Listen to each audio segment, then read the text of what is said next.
Hello, welcome back to my channel, Thomas Crockett. I'm going to tell a story from the second section of my book called Boyhood Trials. This is a story about meeting girls, or I should say, about not meeting girls. The story is called Girls Are Coming, Get Ready. Mario Parmenti leaned against the front door, hands in pockets, toothpick in mouth. 3 top buttons opened on his white shirt, revealing tufts of black hairs on his chest. "It's Friday night," he said. "I know," I said. "We're going to go looking for girls. You coming?" 15 years old, he had moved to 75th Street a year earlier, living with an aunt and uncle in a flat above Gallows Meat Market. He had dark features, a unibrow, and a slick, glossy face. Thus his nickname, Oily Owlpuss. I noticed the 2 guys behind him, watched them eat pistachio nuts like a couple of oversized squirrels, rolling the nuts in their hands, using their teeth to crack them open, dropping the shells on my stoop, unaware of the mess they made. They lived around the corner on 76th Street, though I had known them from St. Sylvester. One was Philip Harris, also 15 years old. His height had spanned 6 feet by the time he turned 12. His head alone came close to 2 feet, resulting in his nickname, Mr. Potato Head. The other one, Tony Martinelli, was the oldest at 16. Though he was most famous for having been left back in 4th grade, given that he had a brain the size of the green nut he put in his mouth. He didn't even qualify for a nickname. I was 14 years old. Meeting girls did not hold the same priority for me as playing baseball, watching baseball, dreaming baseball. Just the same, I knew that seeking out the opposite sex was a rite of passage. I had to begin somewhere to make an idiot of myself. So I consented to go with them. "Here's the plan," Parmenti said, wrapping his arms around our shoulders, looking from face to face. "We take the train to Rockaway. I hear there's chicks galore there. It might be easier to pick up girls where no one knows our faces," Harris said. "Are we going to get beer?" Martinelli asked. "The drunker the better," Parmenti said, wiping his slick face.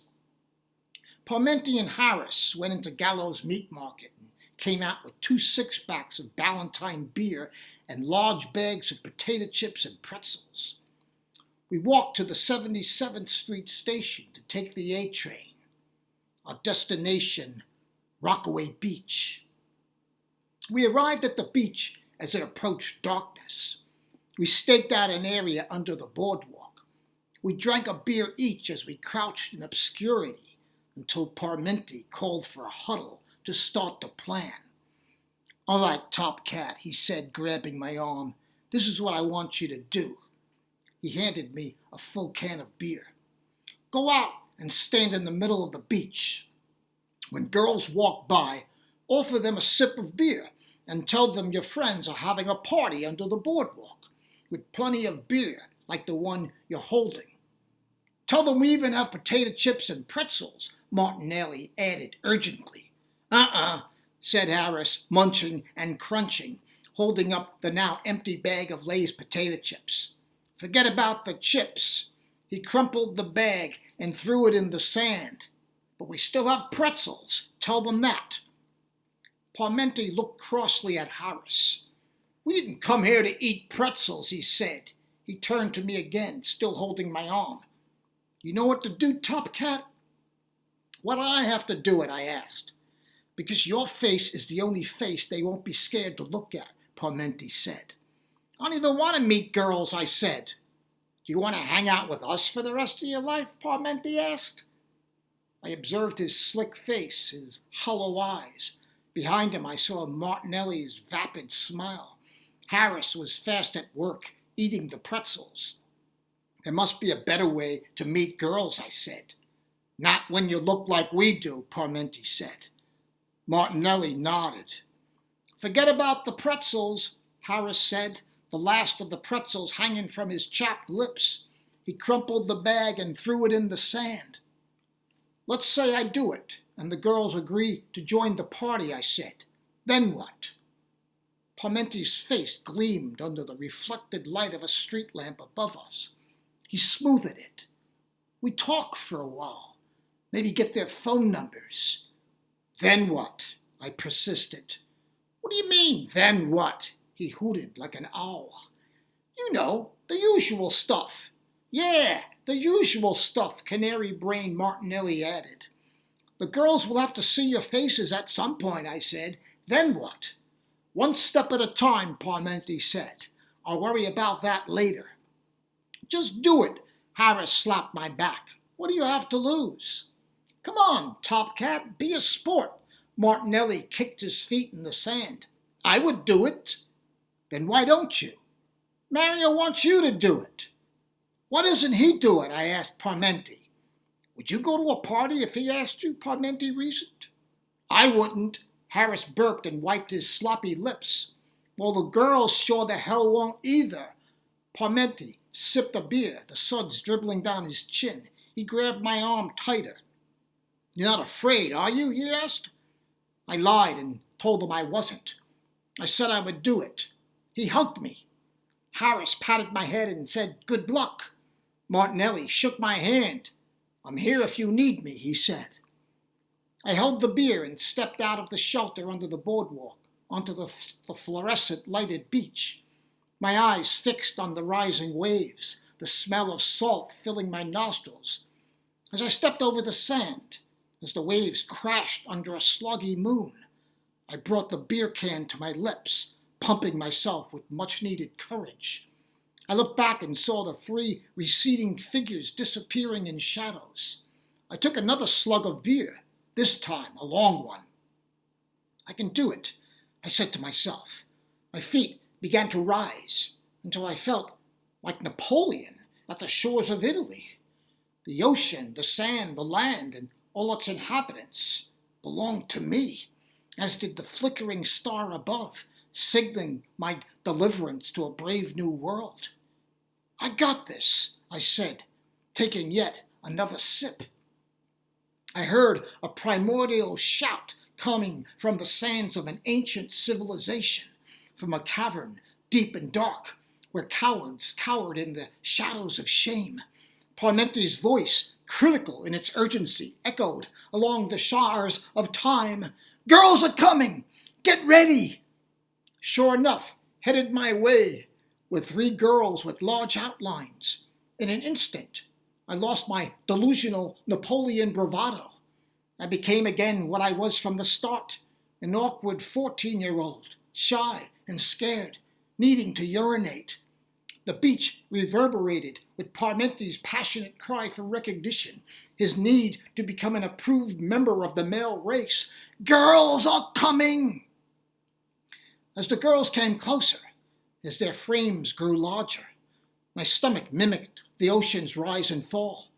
I saw that they smoked cigarettes, that they were probably 20 years old or more, likely married, that their husbands were probably hiding themselves in sandcastles, waiting to attack like monster crabs the moment I approached their wives.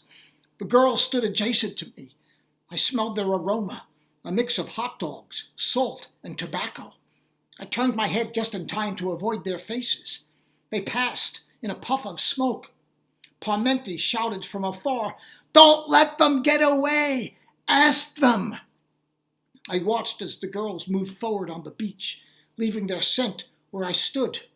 Parmenti left the safety of the boardwalk shadows, Harris and Martinelli following on his heels. Parmenti ran past me in the directions of the girls. "Hey, are you girls looking for some guys?" he yelled.